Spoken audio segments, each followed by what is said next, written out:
Welcome back to new video. आप सभी का स्वागत है मेरे यूट्यूब चैनल करोना पढ़ाई पर। आज हम आ चुके हैं फिफ्थ स्टैंडर्ड के एक न्यू फिफ्थ स्टैंडर्ड के साइंस के साथ। और आज का मेरे चैप्टर का नाम है ग्रोथ एंड पर्सनालिटी डेवलपमेंट। तो चलिए शुरू करते हैं। सबसे पहले आज हम इस चैप्टर की शुरुआत करेंगे ग्रोथ एंड पर्सनालिटी डेवलपमेंट। ये एक नया चैप्टर होने वाला है जिसमें हम हमारे ग्रोथ और हमारे पर्सनालिटी डेवलपमेंट के बारे में जानेंगे दोस्तों। तो सबसे पहला क्वेश्चन है, जो कपड़े और जूते में जब छोटा था, बेबी था, क्या वो मुझे अभी आते नहीं? क्योंकि मैं अभी बड़ा हो चुका हूँ, मेरी हाइट और साइज मेरी बढ़ चुकी है, इसके कारण मुझे वो कपड़े नहीं आते। All living things eat and grow physically, similarly we too grow height and weight from birth to adulthood. You will see that all this from information your friend entire about themselves। ये सारी information आप आपके दोस्तों से भी सुन सकते हो कि देखो मेरी हाइट बढ़ गई है लॉकडाउन के बाद, ये सारी इन्फॉर्मेशन आपको आपके दोस्तों से भी मिलेगी दोस्तों। तो ये भी एक हो गया। तो जब से आप बड़े हो तब से आपकी हाइट बढ़ती है। एक सर्टन एज के बाद आपकी हाइट रुकना बंद हो जाती है, क्योंकि वो एज हो चुकी है, अभी हाइट नहीं बढ़ेगी उससे ज़्यादा, हमें पता है, इसलिए उसमें हाइट नहीं बढ़ती है। क्योंकि अगर हाइट बढ़ती गई तो आप इतने लंबे हो जाओगे 10-8 फुट के, उतना अच्छा दिखता नहीं है, और वो बॉडी के भी कुछ हार्मोन्स के कारण आपकी उतनी ज़्यादा हाइट बढ़ती नहीं है। एक स्पेसिफिक टाइम तक आपकी हाइट बढ़ेगी, उसके बाद नहीं। फिर some of them will be more than you in height or weight while some will be less। कुछ लोग आपसे हाइट और वेट में लंबे होंगे, बड़े होंगे, तो कुछ आपसे हाइट और वेट में छोटे होंगे। तो ये दोनों बातों में करता है कि वो कैसे होता है। Weight since they were in first standard or second standard, this is because your first 18 years are growing years for all boys and girls। जो आपके लाइफ के फर्स्ट 18 ईयर्स होते हैं, इसमें आपकी बॉडी वजन हाइट वगैरह सब ग्रो कर लेती है। 18 ईयर्स तक मोस्टली हाइट बढ़ती है बॉयज़ के लिए, 21 तक, उससे ज़्यादा नहीं, उसके बाद हाइट बढ़ेगी नहीं। फिर अभी हम देखेंगे skipping on a rope, writing essay, combining, combing your own hair, making tea, learning a song, poem, swimming, telling a story, cycling, giving a speech, counting money, dyeing your house, using a computer, playing field games, climbing a tree, etc। ये सारी चीज़ें जो है ये मैं कर सकता हूँ। ये देखो मैं खुद के बाल कर सकता हूँ, ये सारी हमारी स्किल्स डेवलप हो गई है, हमारी पर्सनालिटी डेवलप हो गई है, हमारी ग्रोथ हो चुकी है, जिसके थ्रू मैं ये सब कर सकता हूँ, मैं ये सारी चीज़ें कर सकता हूँ। स्किल एंड एफिशिएंसी, ये सारी जितनी भी अभी चीज़ें थी ऊपर, वो मेरी स्किल्स थी। मैं क्या क्या कर सकता हूँ, क्या क्या नहीं कर सकता हूँ। Small babies can not do for themselves, they need something, they can only cry.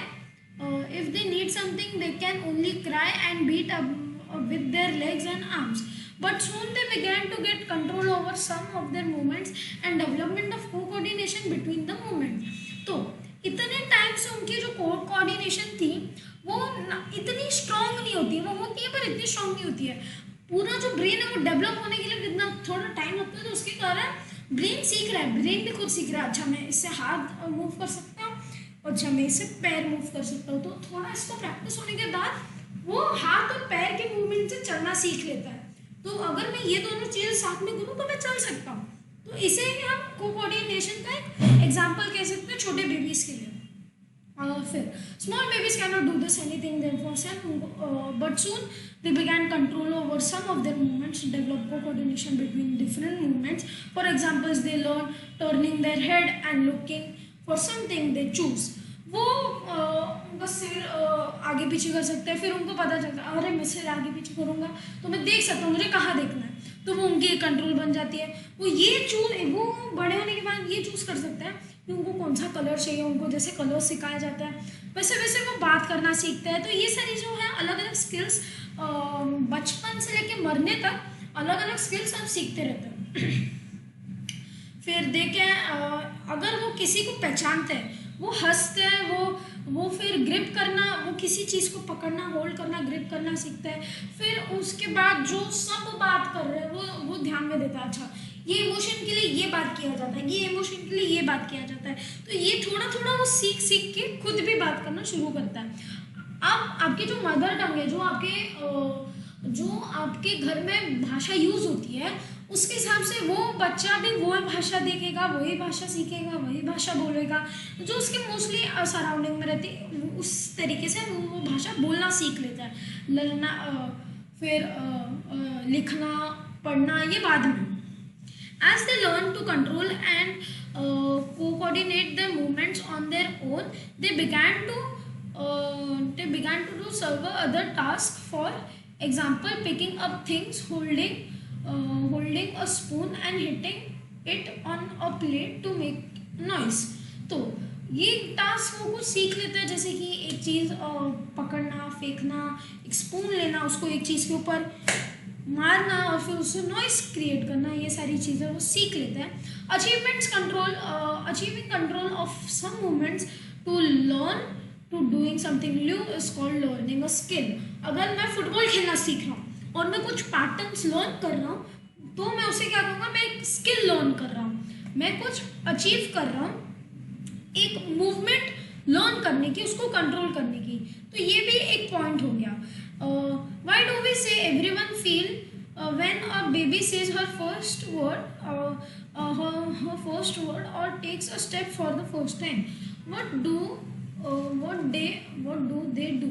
तो सबको अच्छा लगता है, सबको खुशी होती है, अरे वाह ये सीख रहा है, ये अभी कुछ कर रहा है, उसने उसका फर्स्ट कदम लिया, मतलब वो चलना सीख रहा है। नेक्स्ट उसने फर्स्ट वर्ड बोला तो वो बोलना सीख रहा है। और जो बेबी का रिएक्शन होता है वो एक चीज़, अगर उसने वाह मैंने कुछ तो नया सीख लिया, तो थोड़े टाइम के लिए वो चीज़ रिपीट करेगा, वो एक ही वर्ड बार बार बोलेगा, एक ही स्टेप लेगा, उससे वो इसी स्टेप को बार बार रिपीट करके चलना सीखेगा। तो एक चीज़ वो बार बार रिपीट करेंगे। कुछ लोग होते हैं जिनको चलना आ भी जाता है, कुछ बच्चों को फिर भी वो क्रॉल करते हैं, होता है। As a baby learning skills, various skills, the baby and everybody is happy. अगर कोई बच्चा कोई स्किल सीख लेता है तो वो बच्चा और सब लोग खुश होते हैं। They praise the baby does the same thing again and again. जैसे मैंने आपको बोला, वो जैसे उसको शाबाशी मिलती है वो एक ही चीज़ बार बार करता है। Thus she gets a lot of practice, and though skills and her strength also builds up, slowly she begins to do newly learned task more easily without making mistakes. That is, her efficiency increases. तो कोई भी चीज़ बिना गलती किए जल्दी सीख लेना उसे एफिशिएंसी इंक्रीज करना कहते हैं। तो अभी देखो, उसने चलना वगैरह सीख लिया, तो कुछ काम में उसे चलते वक्त, अगर उसे चलना, उसका काम ही चलना है, तो चलते वक्त उसे और इजीली कर पाएगा। अगर अभी उसका काम है, अगर उसने अभी लिखना सीख लिया, अभी उसका काम है उसे एक पैरा लिखना है, उसने शब्द बनाने सीख लिए, तो वो शब्द आराम से लिख पाएगा, क्योंकि उसने जो बेसिक है उसका वो डेवलप कर लिया। तो इसके कारण क्या होगा, वो एवरीडे में कुछ ना कुछ सीखते रहेगा, वो चीज़ें सीखेगा, न्यू स्किल्स उस लड़के के लिए या लड़की के लिए, उस न्यू चीज़ सीखने के लिए, न्यू स्किल सीखने के लिए जो पुरानी स्किल्स थी वो यूज़ करेगा। एक चाइल्ड वो कुछ करने के लिए, अगर उसने बॉल फेंकना यूज़ कर दिया, running, to do running like difficulty things, hopping on your neck, catching a ball, ये सारी चीज़ें सीख ली, तो वो अलग अलग स्पोर्ट्स कर सकता है, अलग अलग चीज़ें कर सकता है एज पर जैसे वो बड़े होते रहते हैं। ये देखो यहाँ पे लगोरी खेली जा रही है, यहाँ पे ये इनकी टीम है, इनको इस पे मारना है, इस पे मारा, तो इनको ये बिल्ड करना, और फिर ये बॉल से जो ये टीम है ना, इनको इन पे मारना, तो ये स्किल हो गई, उनने कुछ सीखा है नया। तो are the part of a daily routine such as eating with one's own hand, washing one's own face, having a bath, dressing oneself. ये जो इतनी जो खुद की चीज़ खुद ही करना है, इसे भी हम स्किल कह सकते हैं। जो 7 से 6 साल तक हो जाता है, खुद का मुंह धो लेना, खुद ही नहा लेना, खुद के हाथ धोना, खुद का चेहरा धोना, और फिर खुद को कपड़े पहनाना, ये सारी चीज़ें 7 to 8 ईयर्स तक सारी डेवलप हो जाती है।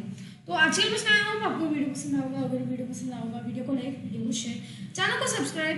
तो नेक्स्ट वीडियो में मैं आपसे मिलूंगा डेवलपमेंट और उसके आगे के पॉइंट्स के बारे में हम बात करेंगे, जैसे कि think it about, use your brain, compare, find find out के बारे में। तो तब तक के लिए गुड बाय।